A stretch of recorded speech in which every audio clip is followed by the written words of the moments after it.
दोस्तों, क्या हो अगर कोई सारी ज़िंदगी भगवान की भक्ति करता रहे, उन्हें पुकारता रहे और जब जिस पल वो पुकार सुन ऊपर वाला आपसे मिलने आए, तब आप उन्हें पहचान ही ना पाएँ। सुनकर ही बुरा लग रहा है ना? आज की ये कहानी दोस्तों ऐसी है कि आप भाव विभोर हो जाएँगे। आँखों में हो सकता है आँसू भी आ जाए और चेहरे पे मुस्कुराहट भी, दोनों एक साथ। मेरे साथ तो कम से कम ऐसा ही हुआ था। अब आप सोच रहे होंगे कि ऐसी भी क्या कहानी है, सुना भी दो। तो दोस्तों हुआ ये कि एक लड़की जो बहुत सुंदर है, गुणवती, रूपवती, बचपन से ही भगवान की भक्ति में लीन रहने वाली लड़की, उसे कृष्ण भक्ति के अलावा कुछ नहीं सूझता था। वो ज़्यादातर समय अपना कृष्ण भक्ति में ही खोई रहती थी और बड़े प्यार से उन्हें हमेशा भजन गाती, उनका उनका स्मरण करती। जब वो बड़ी हुई तो इत्तेफाक से अब कृष्ण भगवान की भक्त है। संयोग कुछ ऐसे बने कि उसकी शादी वृंदावन के ही एक किशोर से हो गई। अब वृंदावन के आदमी से उसकी शादी हुई, वो बड़ा खुश कि चलो अब तो उन्हीं की नगरी में जाना होगा जिन्हें पूरी ज़िंदगी में पूजती रही, भजन स्मरण करती रही। शायद अब मैं ऐसे ऐसे मंदिर जाऊंगी, ऐसी ऐसी जगह देखूंगी जहाँ भगवान पले बड़े हुए, भगवान का बचपन बीता, मैं कृष्ण के और करीब जाऊंगी। बड़ा खुश। तो शादी हुई नई नई, अब नई नई नई नवेली दुल्हन घर पे आई है। ऐसे में उनसे ज़्यादा कामकाज भी नहीं करवाया गया। कुछ समय के लिए वो मायके भी गई, तो उसके घर वालों ने कहा भाई मायके से तो लेकर आओ अपनी पत्नी को। सभी घर वालों ने कहा, पति ने भी कहा हाँ भाई पत्नी को तो घर लाना चाहिए। अब तो मायके गए, अपनी पत्नी को लेकर आ रहे हैं रास्ते में। अब जो आगे बात आने वाली है दोस्तों, अब जो किस्सा कहानी अब आपके सामने आने वाला है, उसे बड़े भाव विभोर होकर आप जैसे मर्जी सुनिए, लेकिन भाव विभोर तो हो ही जाएंगे। बस अब कहानी का मज़ा लीजिए, कुछ मत सोचिए आंसू आएंगे, मुस्कुराहट आएगी, क्या होने वाला है, बस अब आप मज़ा लीजिए कहानी का। तो अब होता ही है, पति लेकर आ रहे हैं अपनी नई नवेली दुल्हन को। रास्ते में जमुना जी पड़ती हैं, शाम का समय है। तो उन्होंने, पति ने कहा कि भाई अपनी पत्नी से, मैं ज़रा यमुना जी में स्नान करके आता हूँ, आप ज़रा कपड़ों का ध्यान रखना और कोई भी दिक्कत हो तो मुझे तुरंत आवाज़ लगा देना। तो पत्नी ने कहा अब नई नवेली दुल्हन है, ठीक है भी नहीं बोल सकती, ठीक है नहीं, आवाज़ ही नहीं निकली, बस इतना इतना शर्म आ रही है। ऊपर से घूंघट इतना ओढ़ रखा है।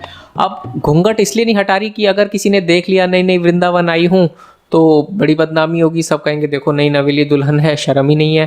तो घूंघट भी ओढ़ा हुआ है, पति से ज़्यादा बात भी नहीं कर रही, पूछ भी नहीं रही, कुछ नहीं, बस जा कर के बैठ गई एक कोने में और पति जी लगा लिए डुबकी यमुना जी में। अब बैठे बैठे ये देवी जी सोच रही हैं कि इतना समय हो गया कृष्ण भगवान की भक्ति करते हुए, उनकी वृंदावन की नगरी में ही आ गई, लेकिन आज तक मैंने कभी भगवान से कोई रिश्ता नहीं जोड़ा। अब कई लोग हैं जो कृष्ण भगवान को लड्डू गोपाल के रूप में लेकर आते हैं, उन्हें अपने बच्चे की तरह प्यार करते हैं, कई अपने प्रेमी की तरह देखती हैं। और मेरी तो अब शादी भी हो गई, मेरा उनसे रिश्ता, मैंने सुना है कान्हा होंगे, 10-12 साल का एक छोकरा है जो बड़ा ही यहाँ पे गोपियों को छेड़ता है, दूध माखन चुराता है। तो मैं उनसे क्या, ठीक है 10-12 साल का लड़का है ना, तो मैं एक तरीके से उनकी भाभी हो गई। तो कान्हा आज से मैं तुम्हारी भाभी हूँ, ये अपने अपने मन में सोच रही है इतना लंबा घूंघट ओढ़ के कि कान्हा मैं तुमसे तुम्हारी भाभी हो गई हूँ, मुझसे मिलने कब आओगे। अब बड़ा शौक है इन्हें कान्हा के समक्ष आने का, लेकिन आ गए ना तो कैसे, इन्हीं की देखना अभी क्या बात होने वाली है। इतनी देर में एक 10-12 साल का लड़का आता है और कहता है भाभी भाभी ज़रा घूंघट हटाना। तो अभी अपने ख्यालों में खोई हुई थी, एकदम से सोचती है अरे ये कौन लड़का आ गया भाई, अरे तुझे शर्म वरम नहीं आती क्या, आके सीधे एक शादीशुदा दुल्हन से कह रहा है घूंघट हटाना, फिर भाग जाए ऐसे चल। तो कहता है नहीं भाभी घूंघट तो हटाना ही पड़ेगा, मैं चेहरा देखूंगा कैसे। कहती है भाई मैंने अपने ससुर जी को चेहरा नहीं दिखाया, अपनी सास को चेहरा नहीं दिखाया, खुद मेरे पति ने अभी तक चेहरा नहीं देखा, ये बालक कौन होता है जो मेरा चेहरा देखेगा। कहते चल जा भाग जाए यहाँ से। तो बालक अब क्या कहता है, बड़े ध्यान से सुनिएगा, भाभी घूंघट हटा दे, चेहरा अपना दिखा दे, पहचानूंगा फिर मैं बार बार, पहचानूंगा फिर मैं बार बार। अब इधर से भाभी जी क्या कह रही हैं, वो देवी जी, जा छोरे यहाँ से, आया है तू ना जाने कहाँ से, जा छोरे यहाँ से, आया है तू ना जाने कहाँ से, खाएगा वरना मार, खाएगा वरना मार।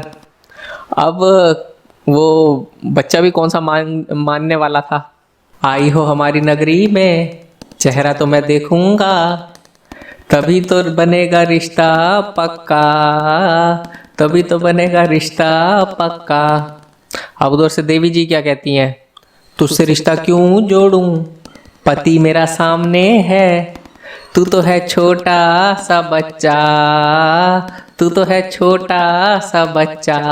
अब इसी नोक झोंक में तभी वो बच्चा उस महिला का, उस देवी जी का घूंघट हटा लेता है और उनका चेहरा देख के ठिठोली करता है और भाग जाता है। और वहां से अब महिला को कुछ समझ में ही नहीं आता।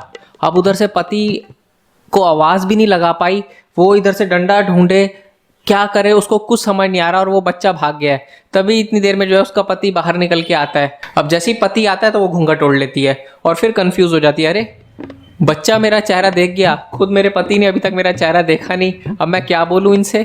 अब पति कहते हैं क्या हुआ, तो देवी जी ने सारी घटना बताई कि ऐसे ऐसे एक बालक आया था। तो पति ने कहा तुमने मुझे आवाज़ क्यों नहीं लगाई।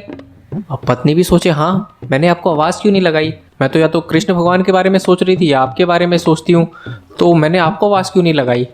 तो पति ने कहा कोई बात नहीं, ऐसा हो जाता है, और वृंदावन ज़्यादा बड़ा नहीं है, अगली बार जैसी वो बालक मिले तो तुरंत मुझे बता देना, मैं उसकी ऐसी कुटाई करूंगा कि दोबारा फिर कभी किसी को छेड़ नहीं पाएगा।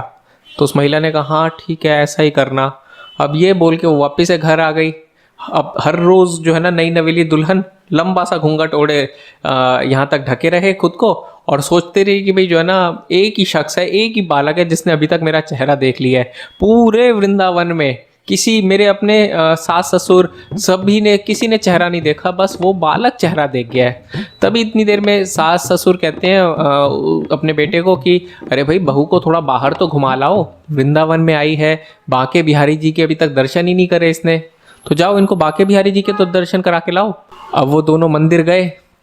मंदिर जाने के बाद अब ध्यान से सुनिएगा अब क्या होने वाला है, एक और बड़ा इंटरेस्टिंग किस्सा यहीं पर ही होने वाला है। एक छोटी सी घटना, जब वो बांके बिहारी मंदिर जाते हैं तो वो लेडीज़ की लाइन में लग जाती हैं देवी जी और उनके पति जेंट्स की लाइन में।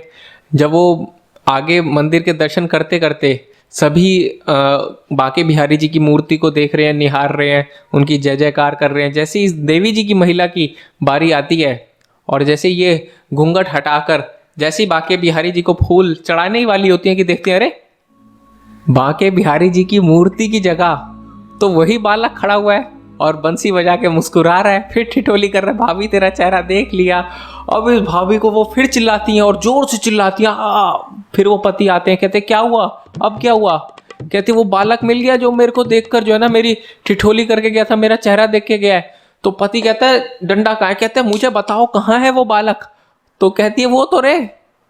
पति ने सर पकड़ लिया, कहते हैं ये है वो बालक। कहती है हाँ।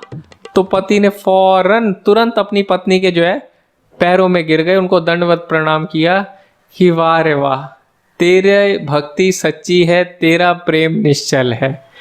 हम वृंदावन के वासी आज तक बांके बिहारी ने हमें दर्शन नहीं दिए और तुझे दर्शन दे दिए। तुम सचमुच में कितनी खुश नसीब, कितनी सौभाग्यशाली हो, और तुम्हारा पति मैं हूँ, इसलिए मैं कितना सौभाग्यशाली हूँ। उम्मीद है दोस्तों आपको आज की ये कहानी बहुत पसंद आई होगी। मैं सचमुच में बड़ा भाव विभोर हो गया था। मैंने पूरी कोशिश करी कि आप भी उसी भाव को पा सकें। कोई भूल चूक हुई हो तो क्षमा कीजिएगा। सांवरे की राधे राधे राधे।